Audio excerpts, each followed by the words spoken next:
Now with our intermission feature, here is Carolyn Watts of the WGUC staff. Sidney Foster, whom you have just heard in a performance of the Bartók Piano Concerto No. 3, in addition to being a concert artist, is a member of the music faculty at the University of Indiana.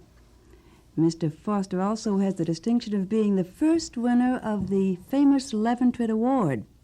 And this, from what I've been able to learn, Mr. Foster, is an extremely exacting competition. As a matter of fact, I learned just the other day that since 1940 there have been only 13 awards given by the Leventrit Foundation. So I've heard. I tell you what it is. The Leventrit made me famous, and Van Cliburn made the Leventrit famous. And the Leventrit competition is about 25 years old, that's true. I was the first winner, and it was very nice and sentimental to be a judge for the Leventrit this year when Tong Il Han won it after these 25 intervening years. I think that a good many of us have often wondered what is entailed in preparation for this. Are you told to prepare certain things? Well, some of the requirements for this competition, I think, vary as time goes by, but it's the least rigid of all of them. The contestants are expected to be able to be ready to play, if I remember correctly now, 2 programs and 3 concerti, and the programs are entirely of their choice, and so are the concerti. There are no fixed pieces. Do they ever suggest, or do they ever require them to do any kind of sight reading, that sort of thing? No, but they're expected to be chamber music players as well. They're expected to be musicians and virtuosi who are ready to begin a career. That isn't necessarily to say ready to establish, but at least to have a chance at it. Well, if you're required to play a concerto, say, do they have an orchestra there, or do you play with a pianist, or what? During the preliminary phases, the concerti are played with second piano. And during some of the competitions, which have been open to the public, the New York Philharmonic has been the orchestra which played during the finals for the 3 or 4 finalists. Did you play with an orchestra when No, I did not. I played with second piano. There was an article recently, I think it was in the New York Times, suggesting that with the tremendous sale of records today, he said that as more and more records of good music are being sold, that at the same time that audiences are decreasing in number. Now, whether that's cause or effect, I don't know, but do you think that the tremendous sale of records is affecting attendances at concerts? Well, I'm really not in position to say. I shouldn't think so. I think that the effect of records is to elevate the standards of performance. Nobody can perform like a record because nobody can edit his performance as he does it. But, you know, one can spend 16 hours recording 15 minutes of music, and the editor can spend 50 hours piecing together the tape, and out comes the ideal performance. Well, the impact of that on all of us is to elevate the standard of accuracy. What we didn't hear once upon a time is now jarring. But as for the impact of records on diminishing the size or increasing the size of audience, if I were to hazard what I would consider perhaps an educated guess, it would be that they increase rather than decrease the size of audiences. Tell me this, getting back to what you were speaking of a minute ago about recordings and the editing. Do you believe this destroys the integrity of a thing, to doctor and doctor and doctor till you get the perfect performance? Well, in some ways, I would like to say yes, that's true, it does, and in other ways, no. A record is a different thing than a performance. It's not really anymore a record of a performance. It's a special thing in itself. It's a particular art. To be able to make a record is not to record a performance. And so I think if you assume that attitude, it's perfectly fair, just as a person who writes a book is not expected to extemporize it. His book is not a recording of the story which he's extemporizing, but is rather the worked over, carefully edited, and thoughtful setting forth of ideas which might have been related to a story. If one could say that, then well, let me say that.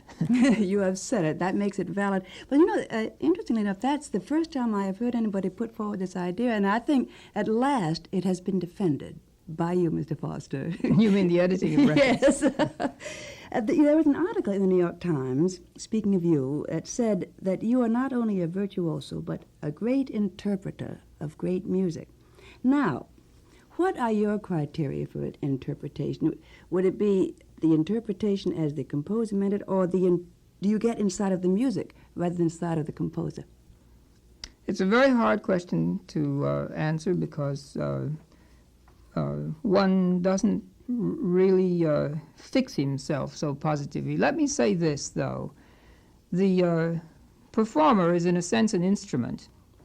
And today's performer is probably quite different in his attitudes than the performer of even a decade ago, but certainly of 50 or 100 years ago. And so if I were to say to you that my sincere intention as a performer, which I believe to be the intention of every performer, to set forth the music for the benefit of the audience who wishes to hear what the composer wrote, in a way, I'm doing it subject to all of the forces which have been brought to bear to make me have those prejudices and attitudes which I have. So, yes, in answer to your question, yes, my attitude is to try to do justice to the composer for the benefit of the audience. But at the same time that I do that, I realize that it's only a point of view and it's only a personal opinion. It varies from everybody else's. I think I'm right. I don't think they're wrong. But I know that I'm different and they're different, and that all of us are different than we would have been if we were born 50 years earlier or 50 years later. Well, then, by that token, would you say that even within a period of years that sometimes your interpretation might undergo a sea change? Oh, yes, it does. I think it's dramatized by the fact that the recordings of all the Beethoven sonatas of Schnabel, which he did as a young man, he found the necessity for doing entirely again at a more mature time in his life. I think I would be proud to look back and say I was 20 when I did that, but I would be humiliated if someone pointed to that and said, that's the way you do it, because I did it and I'm happy that I was able at 20 to do that, but not at nearly 50 now to do that. I have another question that might be difficult to answer, but I know that fairly recently you played in Russia, as I understand, to packed houses. I believe it was something like 16 concerts in 22 days, and you've also played in Japan and all of the United States. Do you find that the demands of the audiences, for instance, in Russia, are different from those in Japan, either the demand or the reaction?